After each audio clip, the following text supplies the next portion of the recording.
ओम नमो भगवते वासुदेवाय। कैसे हैं बंधुओं आप सब? आशा है आप सब कुशल मंगल से होंगे। इसी मंगल कामना के साथ कथा में थोड़ा सा प्रवेश करते हैं। स्त्री शिक्षा और सह शिक्षा, इस पे थोड़ा प्रकाश डालते हैं। जय श्री राधे।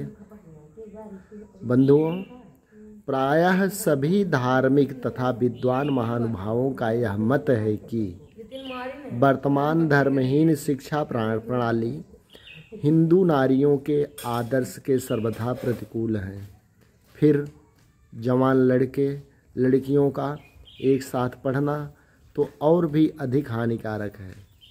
इस सह शिक्षा का भीषण परिणाम प्रत्यक्ष देखने पर भी मोहबस आज उसी मार्ग पर चलने का आग्रह किया जा रहा है।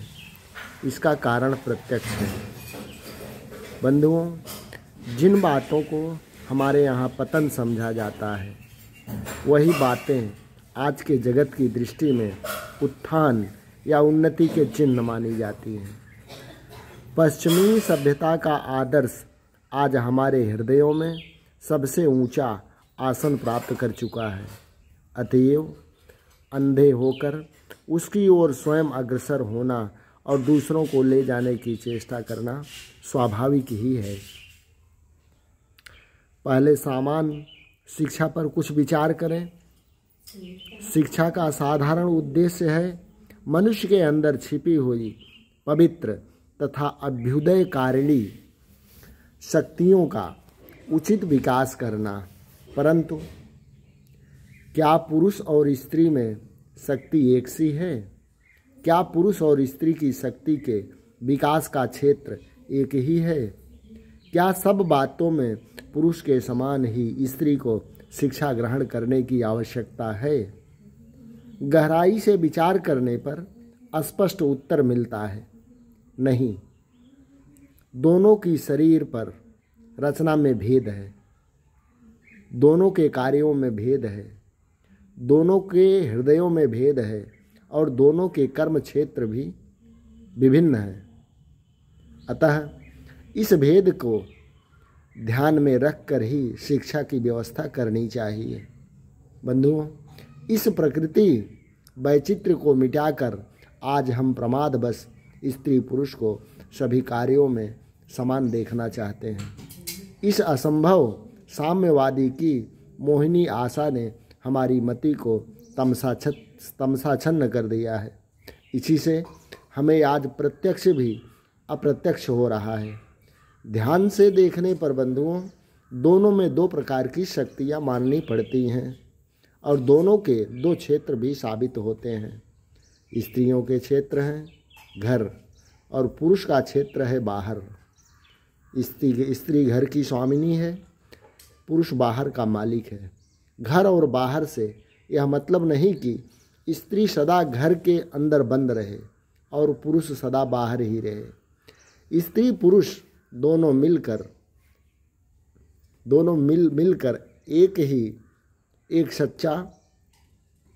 स्त्री पुरुष दोनों मिलकर ही एक सच्चा घर है। पति बाहर जाता है उसके घर के लिए और स्त्री घर में रहती है उसी घर के लिए। बंधुओं, इसी प्रकार आवश्यक होने पर धार्मिक या सामाजिक कार्य के निमित्त स्त्री घर की मर्यादा के अनुसार पति पुत्र आदि के साथ बाहर जाती है उसी घर के लिए। घर को भूलकर स्वतंत्र शौक से नहीं। पति घर में आता है तो घर के लिए, घर को भूलकर बाहर की सफलता में फूलकर अभिमान में डूबकर हुकूमत करने के लिए नहीं। घर बाहर की यह व्यवस्था है बंधुओं।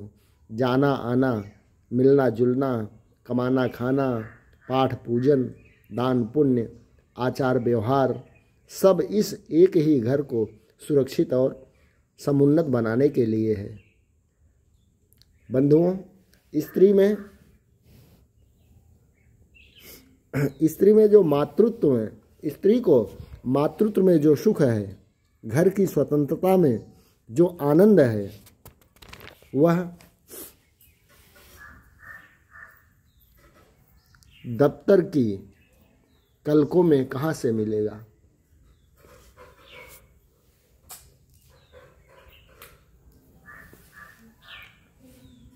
स्त्री का खास क्षेत्र मातृत्व है। उसके सारे अंग आरंभ से इस मातृत्व के लिए ही सचेष्ट हैं। वह मातृत्व का पोषण करने वाले गुणों से ही महान बनी है। वह माता बनकर ही बड़े बड़े यशस्वी पुरुषों को अवतरित करती है। सब प्रकार के पुरुषोचित बड़े से बड़े प्रलोभनों पर लात मारकर बहुत बड़ा त्याग करके ही नारी इस मातृत्व के गौरवपूर्ण पद को प्राप्त करती और सुखी होती है। जिस शिक्षा से इस मातृत्व में बाधा पहुंचती है, जिस शिक्षा में स्त्री के पवित्र मातृत्व के आधार स्वरूप सतीत्व पर कुठाराघात होता है, वह तो शिक्षा नहीं है, कुशिक्षा है बंधु। एक पत्र में प्रकाशित हुआ था कि एक फैशनेबल पाश्चात्य युवती ने अपने बालक को इसलिए मार डाला कि उसको रात्रि के समय खांसी अधिक आती थी। इस कारण वह बहुत रोता और इससे युवती के सुख शयन में विघ्न होता था। एक युवती ने बच्चे के पालन पोषण से पिंड छुड़ाने के लिए आत्महत्या कर ली थी। मातृत्व का यह विनाश कितना भयंकर है बंधुओं, परंतु जिससे उच्च शिक्षा के पीछे आज हम व्याकुल हैं, जिस सभ्यता का प्रभाव आज की हमारी स्त्री शिक्षा को संचालित कर रहा है, उस सभ्यता के मातृत्व नाश का तो यही नमूना है। आज हम स्त्रियों के मातृत्व का विनाश कर उन्हें नेतृत्व करना सिखाते हैं, परंतु यह भूल जाते हैं कि यदि मातृत्व या सतीत्व का आदर्श न रहा, यदि स्त्री अपने स्वाभाविक त्याग के आदर्श को भूल गई, वह स्नेहमयी माँ, प्रेममयी पत्नी या त्यागमयी देवी न रही, तो उसका नेतृत्व किस पर होगा। याद रखना चाहिए कि विदेशी भाषा में BA MA हो जाना कोई खास शिक्षा नहीं है। पराई भाषा सीखकर ही कोई स्त्री विदुषी नहीं हो जाती। इसी से इसमें कोई दिव्य गुण नहीं आ जाते। विदेशी भाषा सीखने में भी आपत्ति नहीं है, यदि उससे कोई हानि न हो तो, परंतु अपनी शुद्ध संस्कृति का बलिदान कर उसके बदले विदेशी भाषा सीखकर शिक्षिता कहलाना तो बहुत ही घाटे का सौदा है। इस शिक्षा के फलस्वरूप स्त्रियों में आज तक जो नवीन सामाजिक प्रयोग शुरू हुए हैं, उनसे भी उनकी और समाज की नैतिक और धार्मिक दोनों ही दृष्टियों से यथेष्ट हानि हो रही है। इससे हमारा यह अभिप्राय नहीं है कि स्त्रियों को पढ़ाना नहीं चाहिए। बंधुओं, द्रौपदी बहुत बड़ी विदुषी थी, राज्य संचालन कर सकती थी और महाभारत युद्ध की मंत्रणा सभा में भी वह अपने पतियों के साथ रहती थी, परंतु वह आदर्श सद्गृहिणी भी थी। अहिल्याबाई विदुषी और धर्मशीला थी।